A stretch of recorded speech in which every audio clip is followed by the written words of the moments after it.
Je souhaite la bienvenue à tout le monde. Depuis les tout débuts, bien, il s'est passé beaucoup de choses. Puis je pense qu'à ce soir, je me devais de raconter un peu tout ce qui s'est passé depuis 30 ans. À chaque fois qu'il se passait quelque chose, j'écrivais. Puis ça se gravait ici, là, tu sais. Puis à un moment donné, ben, je prenais des notes. Puis là, avant de faire cet historique-là de 30 ans, ben, j'ai tombé sur une feuille que j'avais préparée, j'avais écrit à la main, même pas à l'ordi. Puis là, ça me donnait toutes les dates, puis c'est tout précis. J'ai dit, tiens, je me sers de ça pour raconter l'histoire. J'ai découvert que si vous regardez cet arbre-là, il n'est pas là depuis hier et avant-hier. Ça a commencé par une petite graine qui a été mise en terre. Il y a des racines, puis les racines ont descendu profondément. Beaucoup de racines. Après ça, le tronc monté, ça a donné des feuilles et des arbres qui donnent des fruits aussi. Là, aujourd'hui, c'est des fruits qu'on récolte après 30 ans. Là, la Vierge était toujours là. En 1989, la Vierge Marie s'est manifestée la première fois. OK? Et puis, c'est qu'il y avait une dame qui était de l'autre côté de la rivière. Puis ça faisait déjà 3 ans que la Vierge était là. Fait qu'elle, le soir, quand elle venait, c'était une madame qui était priante. Puis le soir, ben, avant de partir de son chalet, elle se tournait vers la Vierge, puis elle priait, soit qu'elle fasse des demandes ou qu'elle la remercie pour ce qu'elle avait reçu, puis tout. Et puis, c'est là que la Vierge Marie a commencé à se manifester à elle. Fait que là, elle se tourne vers son mari. Elle dit à son mari, elle dit, regarde donc la Vierge au bord. Elle dit, mais ça, je la vois bouger, il y a quelque chose qui se passe. Voyons donc. Va, toi, tes lunettes, fais-les ajuster, il y a quelque chose qui se passe, là, voyons. Il regarde, moi, je vois rien de ça. Bon. Fait que là, ben, elle était déçue un peu parce qu'elle voyait quelque chose. Fait que là, elle s'est envenue au bord de la rivière. Puis mes oncles là, venaient juste de terminer cette journée-là, le 21 juin 1989, le quai d'Interbloc qu'il y a là. Ils venaient juste de le terminer. Puis là, ben, les autres, ils étaient assis sur le patio ma tante ici, là, puis là, ils relaxaient, c'était à peu près 9h30, 10h moins quart le soir. Puis là, quand la madame est arrivée, eux autres, ils étaient 7 de ce côté-ci. Puis sur 7, il y en a 5 qui ont vu la Vierge se manifester et 2 ne l'ont pas vue. Fait que, moi, je vais vous répéter ce que j'ai entendu, moi, je n'étais pas là. Une s'est mise à pleurer, une s'est mise à prier, une s'est mise à genoux. Tu sais, chacun a réagi à sa façon. Et puis il y en a 2 qui n'ont rien vu, eux autres. C'est comme ça que ça se passe ici. À un moment donné, la Vierge se manifeste à des personnes, puis à d'autres, non. Ça fait que, puis là, à un moment donné, là, il s'est passé du temps. Là, ma tante, je sais qu'elle est décédée maintenant, elle était venue avec sa petite fille de 4 ans. Puis elle n'y avait pas dit que la Vierge Marie se manifestait. Ça fait que, puis là, eux autres, ils priaient le chapelet, parce que là, depuis cette date-là, là, tout le monde se rassemblait ici pour prier. Parce que là, ils voyaient que la Vierge Marie se manifestait, elle continuait à se manifester. Puis, il y a quelque chose qui se passe, là, tu sais. Ils sont tout même pas des fous, puis ils sont une gang qui voient la même chose. Ça fait que, là, ma tante était venue avec sa petite fille de 4 ans. Puis là, elle se promenait ici, elle s'amusait, puis elle jouait. Puis là, elle s'en va voir sa grand-mère. Elle dit, grand-maman, elle a dit comme ça, je le répète comme elle l'a dit. Elle dit, grand-maman, c'est étrange. Elle dit, la Vierge, elle bouge. Fait que là, ma tante, elle regarde ma mère, elle dit, regarde, ça vient de la bouche d'un enfant. Puis elle ne savait pas, la petite, là, tu sais, bon. Fait que, là, le chapelet continuait de se dire à tous les jours. Puis je peux vous dire que cette année-là, quand la Vierge Marie a commencé à se manifester, ça faisait 15 ans qu'une grand-maman, avec mes tantes, faisait le chapelet une fois par semaine. C'était le 21 juin, comme ce soir. Okay?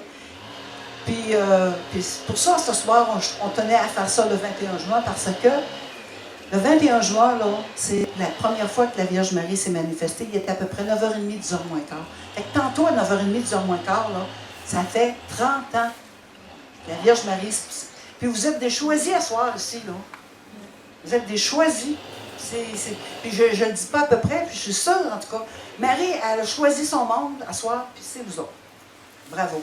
C'était le 24, ça. Puis le 26 juillet, la journée de la fête de Sainte-Anne, on a appelé le père Asselin, ben, pas moi, mais mes tantes, là, je ne sais plus qui l'a appelé, pour lui dire qu'il y avait une source qui avait jailli. Fait que le père Asselin, en tout cas, il est en train de faire une retraite, hein, je pense. Peux-tu, je pense, en tout cas, je pense qu'il est en tout cas, il a laissé, puis il est venu ici, puis il est venu le soir, puis on a fait une petite célébration autour de la source pour remercier de cette grâce-là qu'on a reçue. Et puis ce soir-là, il y avait une dame de Beauceville qui, elle, faisait beaucoup d'eczéma dans ses mains. Puis il fallait qu'elle se prenne une bonne parce qu'elle n'était plus capable de se mettre les mains dans l'eau puis de travailler. Et puis là, quand elle connaissait très bien le père Asselin, ça fait qu'elle est venue avec, puis elle s'est trempé les mains dans cette boue-là, parce qu'il y avait de la vase puis de l'eau qui jaillissait.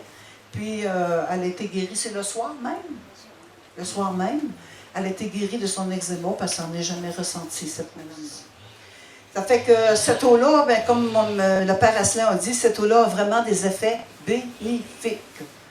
D'autres, on n'emploie jamais le mot miracle ici. Le miracle, c'est un grand mot, puis il me semble que c'est mieux de dire des effets bénéfiques. Hein. Le Seigneur n'est pas obligé de faire des guérisons, mais s'il change des guérisons extérieures, mais des guérisons intérieures, là, ça c'est important, des fois peut-être plus que d'autres. Hein. Ça fait que, puis avoir le goût de la prière aussi, là, ça c'est important. Et puis, ben... Je pense que on aurait encore beaucoup d'autres choses à faire, à dire. Et si vous voulez, nous allons éteindre nos fanions et on va se rendre à la source. Tout à l'heure, dans l'histoire, je vous ai dit que le père Asselin avait demandé un signe concret de la présence de Marie. Et on sait qu'il s'est passé de grandes choses à la source. Et je pense qu'on ne peut pas terminer cette journée-là sans passer à la source. Ça fait que tout le monde sait où elle est. Vous allez éteindre vos fanions et j'aimerais qu'on fasse ça dans le silence, garder notre intériorité. Et il y a une place que vous pourrez déposer en allant à la source vos fanions. On sait tous qu'il y a un pèlerinage cet après-midi. Pour les personnes qui sont un petit peu plus, je vais dire un petit peu plus en forme, ben, vous pourrez marcher. Bon, c'est fait qu'aujourd'hui, l'activité porte sur les noces de Cana. Okay? Bon, les noces de Cana, on sait que là, ceux qui vont partir en pèlerinage, bien, vous allez partir de l'église de Saint-Frédéric en pèlerinage pour venir à la noce ici. Parce que tantôt, ça va être le banquet de la noce. Puis ceux qui sont ici, bien, on va faire autre chose. Okay? Et puis là, bien, le groupe là, qui allait prendre l'autobus en haut, okay? Parce que là, vous allez laisser vos autos ici, et là, vous vous rendez à l'église de Saint-Frédéric en autobus. Puis vous vous en venez à pied. Quelle chanson! Avec le beau soleil qu'on a. Hey, merveilleux.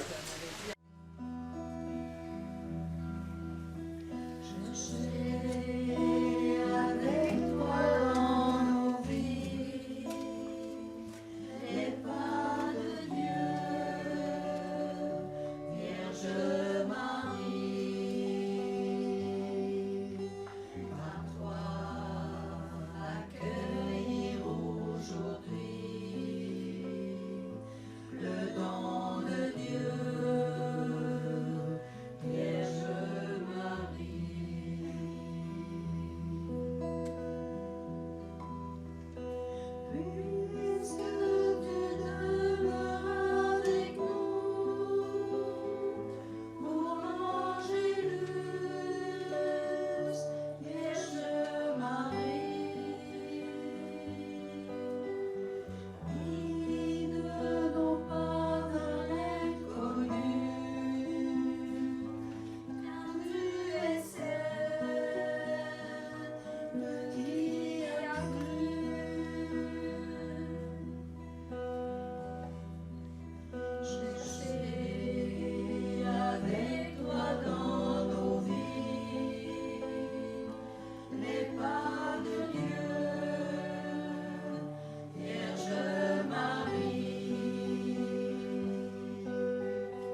au nom du comité organisateur des célébrations entourant le 30e anniversaire du Centre marial Notre-Dame de Saint-Frédéric, nous vous souhaitons à tous la plus cordiale, la plus chaleureuse des bienvenues. Nous allons maintenant accueillir les pèlerins qui se pointent sur le site du Centre marial. Nous allons former également une haie d'honneur pour ces valeureux pèlerins. Bienvenue au Centre marial.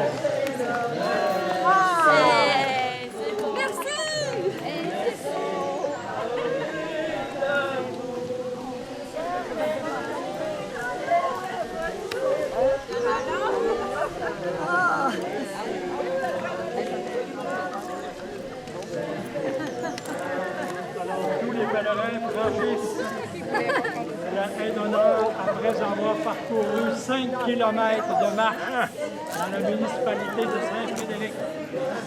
Bienvenue au Centre marial, pèlerins.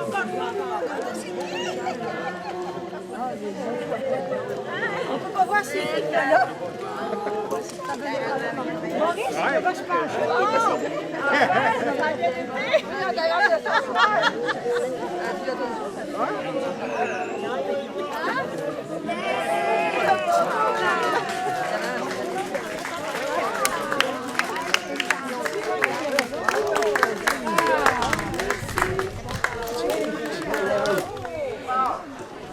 Alors, nous allons poursuivre les célébrations nuptiales de Cana.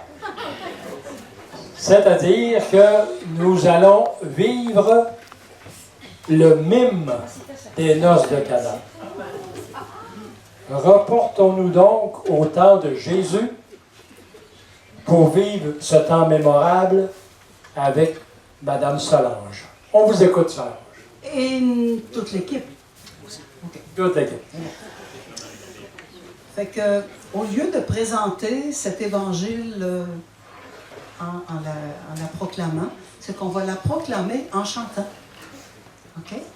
Puis, ces personnes-là vont mimer, justement, cet évangile des noces de Cana.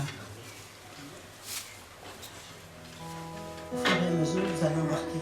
Un jour à Cana, il y eut des noces, la mère de Jésus était là, ainsi que Jésus et ses disciples pour s'inviter à festoyer. Alors, comme le vin manquait, la mère de Jésus lui dit: voyez, ils n'ont plus de vin. Jésus dit: comme veux-tu, femme? Et il ajouta aussi: mon heure n'est pas venue. Sa mère dit au serviteur: faites tout ce qu'il vous dira. Un jour à Cana, les noces, la mère de Jésus était là, ainsi que Jésus et ses disciples pour s'inviter à festoyer. Il y avait là 6 genres contenant 2 ou 3 mesures. Jésus dit au serviteur: remplissez d'eau toutes ces genres. Ils les remplirent jusqu'au bord. Jésus dit: maintenant puisez. Un jour à Cana, les noces, la mère de Jésus était là.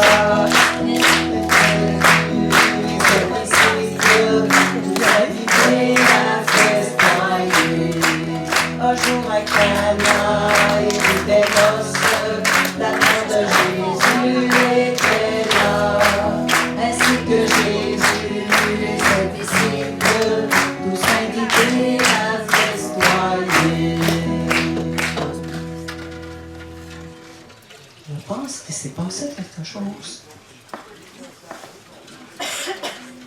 L'eau est devenue vin.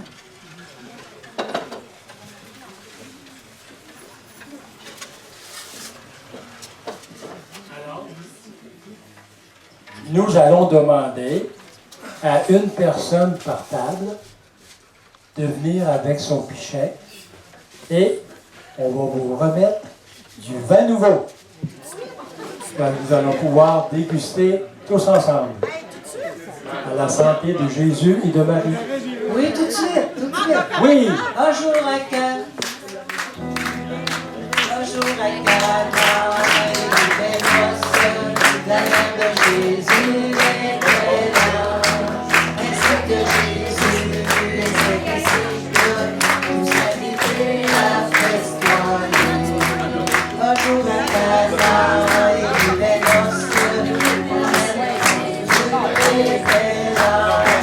Ainsi que Jésus, et c'est ici que tout s'habituait à festoyer.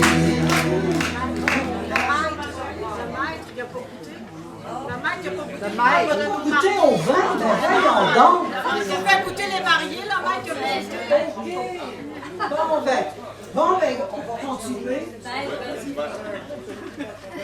Hey, avant de donner aux invités, il faut que le maître La goûte. mère va écouter. Ne sachant pas d'où il venait, si ce n'est que des servants, le maître parla au marié Allez remporter le marié, la et lui dit à haute voix, tout le monde offre avant bon vin. Et quand les convives sont gris, il fait savoir le moins bon, mais toi t'as gardé bon vin. Un jour à Cana, il était seul, la mère de Jésus était là. Ainsi que Jésus était ici, s'habituait à festoyer. Un jour à Cana, il était seul, la mère de Jésus était là.